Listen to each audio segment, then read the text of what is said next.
Welcome to The Explainer. Today, we're going to dive into one of the most powerful tools out there for any business: how you can capture amazing, high-quality customer leads right inside the Facebook and Instagram apps. Yep, that's right. No websites, no slow-loading pages, just a super smooth way to connect with people who are actually interested in what you do. Okay, so to really get why this is such a big deal, let's start by looking at the big picture. This slide kind of pits the old way of doing things against the new. You've got your traditional marketing on one side, and then the digital approach we're going to focus on today. I mean, just think about it for a second. With things like billboards or flyers or even ads on the back of a rickshaw, you're basically just shouting your message to a giant anonymous crowd. You're spending a lot of money, but you have no clue who's actually listening or who's interested or if your perfect customer even saw it. And this classic quote just hits the nail on the head, doesn't it? How are you supposed to get better results if you don't even know what's working in the first place? You can't track which billboard brought in a sale. You have zero data. And without data, well, you're just guessing. But this is where digital platforms completely flip the script. Instead of shouting at everyone, you can find these specific people who are already looking for what you offer, and you can start a one-on-one conversation with them. And Facebook has an incredible tool that lets you do exactly that. So, what is this magic solution? I like to think of it as the in-app handshake. It's a type of campaign that's built to start that conversation without ever forcing the user to leave their social media feed. It's seamless. And here's the official name for it: the Facebook Lead Generation Campaign.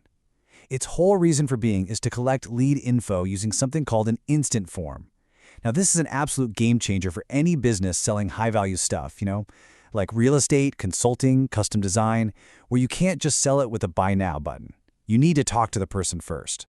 And this just shows you how incredibly smooth the whole experience is for the user. So imagine you're scrolling your feed, you see an ad that catches your eye, you tap it, and boom, a form opens right there, inside the app. A lot of the time, your name and email are already filled in from your profile. All you have to do is tap one more time, and you're done. No new browser tabs, no waiting for a clunky website to load. It's just fast, easy, and so effective. Okay, so now for the masterclass. Because just throwing up a form isn't enough. The real goal here isn't just to get leads, it's to get high-quality leads. And believe me, how you build your form makes all the difference in the world. So right when you start setting up your form, Facebook is going to hit you with this really important choice. It's a fundamental question that's going to shape the kind of results you get. Are you just trying to get the most names possible, or are you after the best leads you can find? And that choice boils down to these two form types: more volume or higher intent. More volume is all about speed. It makes it super easy for people to submit their info. But higher intent? That one adds a small but really powerful extra step that acts as a quality filter. This analogy just explains the psychology behind higher intent perfectly. It adds one final review screen before the person can submit, basically asking them to confirm their details. That tiny little pause makes them think, wait, am I sure about this? And if they slide to submit after that, you can be pretty darn sure their interest is real. So the whole point here is that if you want better, more qualified leads, you need a strategy that puts quality first, not just raw numbers. So let's build on that. I've got 2 more expert tips that are going to dramatically improve your results. First up, don't just lean on the easy, pre-filled fields like name and email. I know, they're convenient, but they can actually make it too easy for someone to submit by accident or without really thinking about it. The solution? Add your own custom questions. See, when you add just 1 or 2 simple, open-ended questions, something like, what's your current budget? Or what's the biggest challenge you're facing? You force the user to stop, think, and actually type out an answer. That simple action is a massive filter. It weeds out all the casual clickers and it makes sure that the people who finish the form are the ones who are genuinely engaged. Plus, you get some amazing information about them before you even talk. All right, pro tip number 2 is all about where your ad actually shows up. Now, this is a setting a lot of people just fly right past, but it has a huge impact on the quality of leads you get. Trust me, not all ad placements are created equal. You need to be really careful with something called the audience network.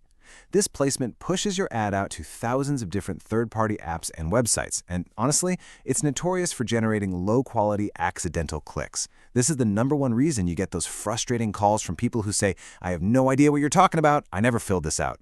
So for much better results, go into your manual placements and just uncheck that box. Focus your money on the Facebook and Instagram feeds where people are actually paying attention.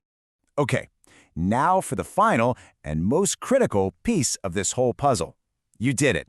You captured a high-quality lead. So, what happens next? Because the speed and the way you follow up is literally everything.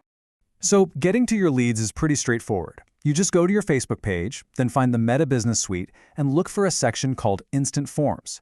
You can download a simple spreadsheet with all the information you've collected right there.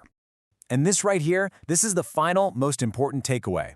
Generating a lead is not the finish line. It's the starting gun. That form submission, that's just the beginning of a new conversation. Now, the ball is in your court.